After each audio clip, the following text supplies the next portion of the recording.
یہ بات زیادہ دیر نہ چل سکی، پہلی بیوی کو پتا چل گیا اس نے تو شادی بھی کی ہے، اس کے تو بچے بھی ہیں وہاں پہ۔ اب کیا ہوتا ہے؟ اب ہوتا یہ ہے کہ وہاں پر موجود صورتحال کے مطابق یہ زیادہ ٹائم پہلی بیوی کو دے اور دوسری بیوی کے جائے نہ۔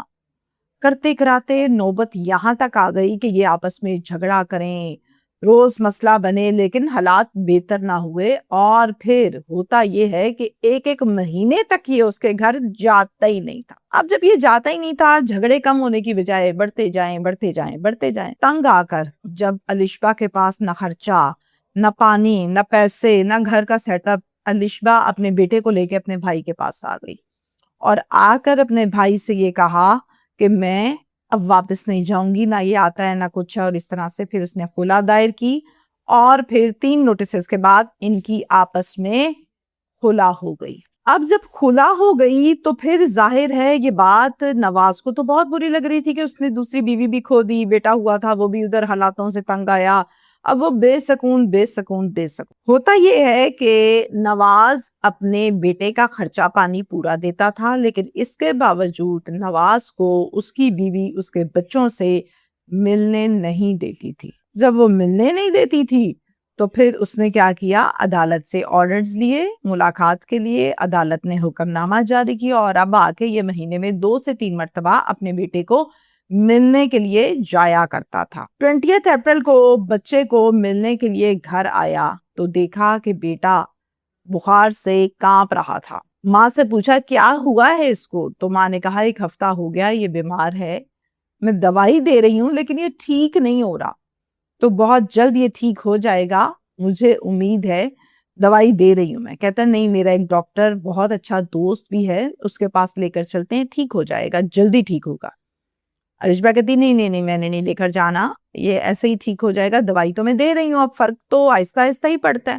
کہتا ہے اگر اس کو کچھ ہوا نا تو پھر تجھے میں بتاؤں گا۔ وہ یہ کہتی ہے اچھا چلو ٹھیک ہے چلتے ہیں، ڈر گئی اور چلے گئی اس کے ساتھ۔ جب اس کے ساتھ وہ جاتی ہے علاج کروانے کے لیے، ڈاکٹر کے پاس جانے کے لیے، دوائی لینے کے لیے، باقاعدہ دوائی لے کر نواز یہ کہتا ہے کہ کچھ کپڑے ہیں گھر پر میں نے لیے تھے تو وہ بھی لے جاؤ جاتی ہوئی۔ کہتی ٹھیک ہے۔ اب جب یہ وہاں پر گئی تو اندر جانے کی دیر تھی، نواز نے زور کا ڈنڈا مارا اس کے سر میں، یہ چکرا کر گری، پھر اس پر اپنی ہاتھ بجھائی اور بجھانے کے بعد اس کو قتل کر دیا۔ اب یہ جو دوائی لینے کے لیے گئی تھی یہ تھی ڈیٹ جناب 20 اپریل، 20 اپریل۔ اب 2 ماہ گزر گئے، بہن واپس نہیں آئی دوائی لے کے، بھائی نے چرت بھی نہ ماری، نہ کوئی رپورٹ، نہ کوئی پرچہ، نہ کوئی عطا، نہ کوئی پتہ۔ میں حیران ہوں اس بیہیویئر پر کہ یہ بڑا گندا بیہیویئر ہے۔ ہوتا کیا ہے، ایک شادی شدہ بہن جب واپس آتی ہے گھر، مطلب جیسے شادی شدہ بہنیں گھر چکر شکر لگاتی ہیں، وہ آ کے پوچھتی ہے الشبا کدھر ہے، نظر نہیں آ رہی نعیم؟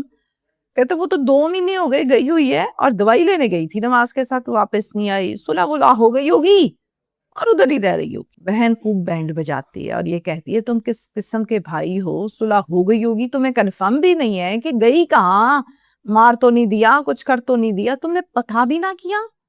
اس نے خوب جب بینڈ بجائی تو پھر اس نے جا کر پولیس اسٹیشن میں ایک پرچہ درج کروایا، اور یہ پولیس اسٹیشن تھا تھانہ صدر عارف والا۔ یہ پرچہ درج ہوا 28 جون، 28 جون کو۔ ایف آئی آر درج ہونے کے بعد باقاعدہ یہ ایف آئی آر تھی اغوا کی، نامزد، اور اس میں ملزم کا نام لکھا گیا نواز، مدعی بنا یہی بھائی۔ اب ہوتا یہ ہے کہ پولیس نے نعیم سے پوچھی پوری بات کہ مجھے پوری بات کھل کے بتاؤ کہ ہوا کیا تھا، پنگا شروع کہاں سے ہوا، جس پر اس نے یہ جواب دیا کہ ایسے ایسے اس کا شوہر تھا، وہ آیا لے کر گیا، واپس سے نہیں لایا۔ پولیس نے نمبر مانگا، ٹریس کیا اور اس کو بلا لیا، پوچھا بھئی کدھر ہے الشبا، کیا سین ہے، کدھر کی ہے وہ، تمہارے ساتھ گئی تھی آخری دفعہ؟ تو جواب کیا آتا ہے؟ جواب یہ آتا ہے کہ جناب دوائی لے کر دی اور پھر اس کو چھوڑ دیا گھر پر، مجھے کیا پتا اس کے بعد یہ کہاں گئی، میرا کون سا نکاب رہ گیا اس سے جو میں اس کا عطا پتا کروں۔ جواب میں سافٹ ویئر اپڈیٹ ہوتا ہے تو جناب طوطے کی طرح پھر سبق سناتے ہیں۔ کیا سبق سنایا سنیے۔ کہتا ہے کہ میں نے ٹک ٹاک پر اس سے دوستی کی تھی، اور دوستی کرنے کے بعد میں نے اس سے کہا کہ ٹک ٹاک چھوڑ دو، اس نے چھوڑ دیا۔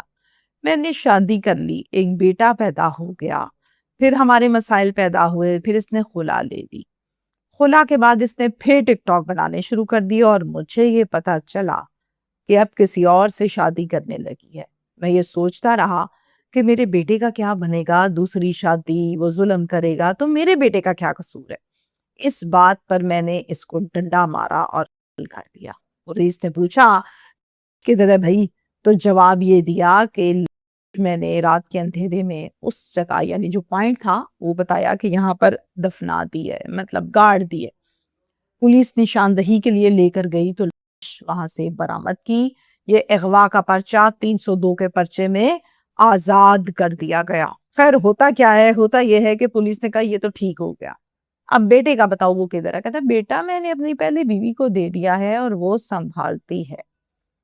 تو ڈیفینیٹلی کہاں سے کہانی شروع ہوئی اور کہاں پہنچی آپ سب جان چکے، اور آپ لوگوں کو سمجھ یقیناً آ چکی ہوگی کہ کہانی کہاں سے شروع ہوئی، تکلیف کہاں پر تھی اور کہاں جا کے یہ معاملہ ختم ہوا۔ لیکن انسان کی پلاننگ کے آگے قدرت کی پلاننگ زیادہ پاورفل ہوتی ہے۔ تو ہوا یہ کہ یہ جناب 302 میں اندر، سالوں جیل، بیٹا ماں سے بھی محروم، باپ سے بھی محروم، اور سوتیلی ماں کے پاس کیا ہوگا ساری زندگی، یہ آپ سب سمجھدار ہیں۔ تو لہٰذا اسمارٹ پلیئر بننے کی کوشش نہیں کرنی چاہیے۔ Thank you.